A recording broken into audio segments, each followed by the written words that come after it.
Hi అండి, welcome back to short and sweet video. నేను ఫైనల్గా నేను అనుకున్న డెస్టినేషన్ రీచ్ అయిపోయాను అనమాట. పార్ట్ 1 ఎవరైనా చూడని వాళ్ళు ఉంటే కింద ట్యాగ్ చేస్తాను, చూసేయండి. నేను మా అక్క బిడ్డ స్టార్ట్ అయ్యి వచ్చేసినాము. నాతో పాటు ఇంకో ఫ్రెండ్ కూడా వచ్చింది, కానీ నేను ఎవరిని వీడియో తీయలేదు, నన్ను మాత్రమే తీసుకున్నాను. నేను వచ్చింది భువనగిరి ఎల్లమ్మ టెంపుల్కి. మీకు చూస్తే అర్థమైపోయి ఉంటుంది.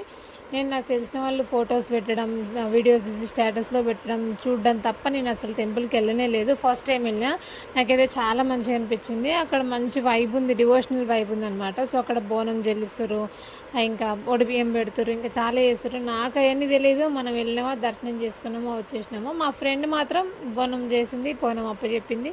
ఆడ కర్రీస్ వంటలు ప్రిపేర్ చేస్తున్నారు డిన్నర్, అదే లంచ్కి. సో అట్లా నేను అక్కడికి వెళ్ళాను అనమాట. కానీ ఇక్కడ వచ్చినందుకు అమ్మవారిని దర్శనం చేసుకోవాలి కదా, దర్శనం చేసుకుని అసలు అమ్మవారి విగ్రహం చూసిర్రు ఎంత బాగుందో. మీకు ఎట్లా అనిపించిందో కమెంట్ చేసేయండి. నాకైతే చాలా హ్యాపీగా అనిపించింది వెళ్ళి దర్శనం చేసుకున్నందుకు. మీలో ఎవరైనా చూడని వాళ్ళు ఉంటే వెంటనే వెళ్ళి చూసేయండి. ఈ వీడియో చివరి వరకు చూసినందుకు చాలా థ్యాంక్ యూ అండి. Thank you so much. ఇంకెవరైనా సబ్స్క్రైబ్ చేసుకొని వాళ్ళు ఉంటే మన ఛానల్ని సబ్స్క్రైబ్ చేసుకోండి, కొంచెం సపోర్ట్ చేయండి. ఇప్పటికీ చేస్తున్నారు. Thank you so much for your supporting. Thank you.